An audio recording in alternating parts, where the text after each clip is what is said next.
接下来请收看中嘉新闻。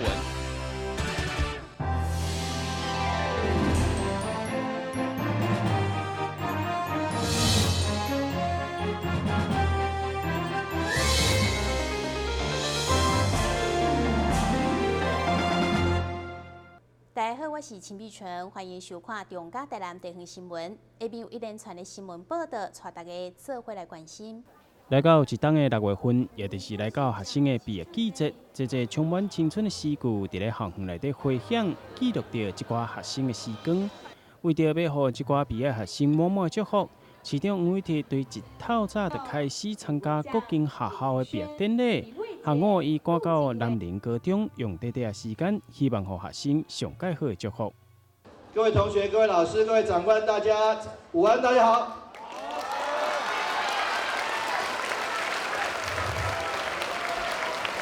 同学，我要问一件事，是不是讲越短，掌声越多啊？那我讲短一点好不好？我要祝福所有我们南宁高中毕业的同学鹏程万里，我们在校的同学百尺竿头更进一步。我们各位与会的各位长官贵宾、各位老师、各位辛苦的家长各位好朋友，关心南宁发展的各位好朋友，大家身体健康，事事如意。南宁高中校运昌隆。随后，市长黄伟哲也一一为成绩优良。另外，在其他方面，包括在体育上表现优秀的学生进行颁奖，并且鼓励因继续打拼，希望因未来在人生的道路上会当交出水开的成绩单。台南新闻网之后采访报道。中营大学安全卫生科学院不断培育学生就业力甲竞争力，伫证照考试以及职场实习，拢有丰硕的表现。为了表扬优秀的同学以及向大众展现好成绩，学院伫6月12号办理颁奖典礼，颁发奖金甲奖状，鼓励这考取证照的同学。今年我们光我们的同学们拿到的这个专业的证照呢，就高达290张，其中更有难度非常高的比如说像那个国家考试的这些证照啊，那这些证照我相信对同学们是非常有功效的，在就业上有更大的竞争力，甚至于有些同学因为有了证照，几乎毕业就已经有很多事业单位在等着他们了。现代社会加一份证照，就加一份机会。中央大学学生梁依林甲刘文君2个人，分别就考到6张甲5张证照。优良的实力，这边也未毕业，就已经被头家相中，准备出去上班。你多一个证照或多一项东西，就是往身上贴了一项亮片嘛。那亮片越多，就是代表你之后可能赢过别人的地方，可能就是越多。所以我觉得证照很重要，可以在我们之后出社会的时候，就是履历上就是比较多东西，就是比较充实履历的部分。那这样子就是到时候工作的单位如果看到我们的证照的话，也会觉得就是蛮加分的。中英大学安科院学生今年总共考取甲级职业卫生管理师、甲级职业安全管理师以及消防、食安、品保、检验等专业证照，总共290张。学生透过国家考试的认证，除了证明家己的实力以外，嘛大大提升就业竞争力。台南新闻张伟忠采访报道。石碣文创园区持续进行100年工业遗产活化的脚步，将日本时代旧糖厂的火车修理车库改建成为艺术传承的空间，并前往德南抓窑，向窑主林瑞华拜师，学习制造柴烧窑的技术，将这台台湾唯二的环保柴烧窑引进到园区。同时，为了搁打进环保的诉求，烧窑所需要的柴火，拢是靠园区涂骹的树枝。明明高调的用心，就是希望将这种具有环保概念的窑以及陶艺艺术推广给更多人知影。烟的再次燃烧过程，就像我们车子一样，是涡轮的设计，所以说它会不只是一根木材投下去，它的一根木材是可以烧出2根木材的热能出来。那这样的话，那你就看不到污染源，那你就不会觉得，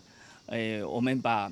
木材的可再次燃烧的物质浪费掉，变成一个阻挡。即马来到十个园区，除了会当近距离观赏这台个人研发的环保柴烧窑以外，园区内嘛有安排捏陶的课程，让消费者亲手体验。体验课程包括拉胚跟陶板的制作，也欢迎就是全家大小亲子一起来体验一下天然陶土的一个乐趣。那呢，我们园区也有提供2种方式，一种就是你直接把你的生胚直接干燥之后带回家，那另外一个部分呢，就是搭配我们的柴烧窑，一起让你的作品呈现不同风貌的一个呈现。是具多个课程，每礼拜5、拜6、礼拜拢有开课。趣味课程相当适合全家大小做伙来佚佗。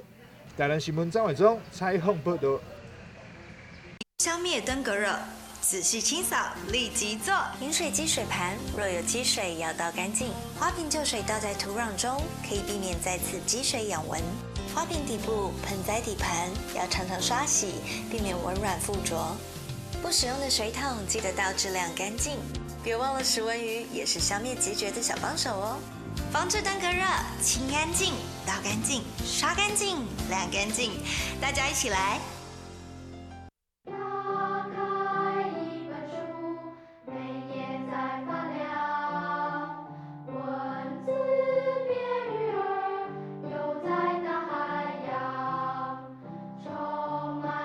欢迎你和我一起来收看《非读 book》台南爱读册。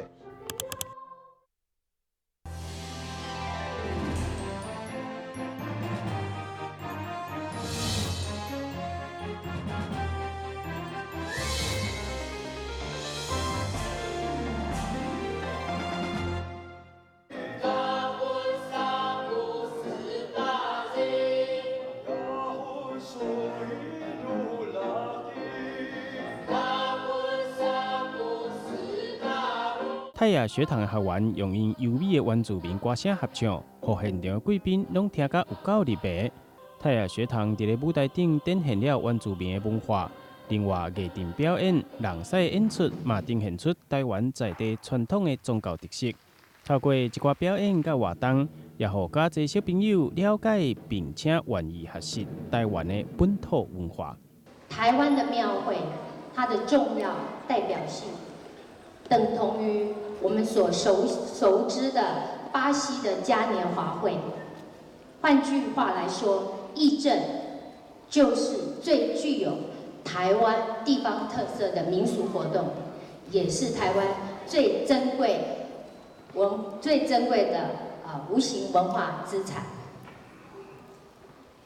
第一个，在推动传统义政教育文化这里，我们从2016年的1所国小、8所国小、15所国小，在今年我们一共赞助了18所国小。第二个呢，我们在传承地方艺文，结合了地方的节庆，我们跟社区整合，一起举办各式的地区艺文活动。这表演结合了台湾社会各界的力量，共同来支持学生多元发展，嘛为咱台湾文化艺术传承尽一份心。台南新闻王子豪采访报道。新台病院对2005年到今年3月，总共超过660位的病人接受过装置叶克膜，其中常看的就是心脏血管的手术当中。手术后的心脏衰竭，需要叶克膜的支持占大多数，大约有23%。其他亲像严重的肺高压，造成右心衰竭的病人，新台病院伫无紧急的心肺复苏术的状况下，用叶克膜来治疗，最后还是有高达8成会用脱离叶克膜，而且有5成会用准活出院。我们国立成功大学从2005年到现在。使用叶克膜的经验非常丰富了，大约500多位患者。那叶克膜主要是用在心脏衰竭、呼吸衰竭，都可以。那我们这一次发表在国际会议还有国际知名的期刊，主要是这个针对肺动脉高压的患者，那我们的治疗，也比较没有做一些急救的过程的话，那但是又需要叶克膜放置的时候，存活率可以到50% 左右。事实上是非常好的成绩。那在国外也受到很多学者的关注，这样子。这是我们很丰富的经验当然，我们国内还有很多很有名的医学中心，那也都很多的经验，所以我们还会再继续努力。成大病院78案例治疗经验，不但伫今年4月初，伫世界心脏加肺脏移植年会来发表，而且嘛刊登伫国际知名的期刊。连国外学者伫评论时，嘛拢认为这是真困难的成功案例。台南新闻林根采访报道。奇美医学中心跨团队的研究，利用健保资料库的大数据来分析，发现下臂药道的症状，包括紧腰、高腰、腰失禁、加解腰困难等，不但随着年龄的增加而增加，而且10年的追踪研究，性行率嘛增加1.65倍，而且看起来无关系大脑加膀胱。经过研究，嘛发现下臂药道的症状。甲忧郁症和焦虑嘛有相关，而且这项的研究结果嘛分别刊登伫国际知名的精神科研究、加新生研究的期刊。看似不相关的疾病这个下泌尿道的症状，还有忧郁、焦虑其实在一般人申请率很高。那可是这两个有很密切的相关性，包括是说，比如说你有忧郁、焦虑的人，他很容易说就会有频尿啦，或者是说他会有